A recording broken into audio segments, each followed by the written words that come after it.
दर्शक बंधु चलतु बनवा जीरा राइस। देखो आगुरी मु बॉईल कर रखी राइस।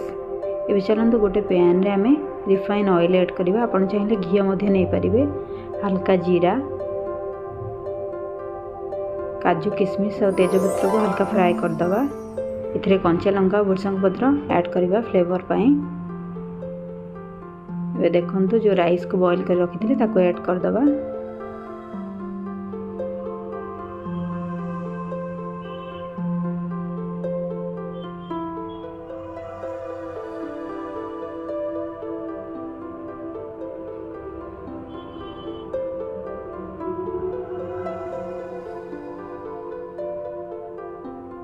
ये चलंत को भल भाव मिक्स करदे।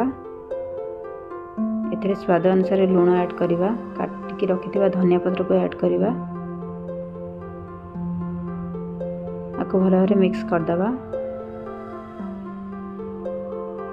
एथिरे लेंबू हल्का भाव चिपुड़ी दबा। देखो केते सुंदर भाव प्रस्तुत हो जाम जीरा राइस। ये भाव प्रस्तुत करंतु घरे। केमती लगे कमेंट करके जणाइबे। धन्यवाद।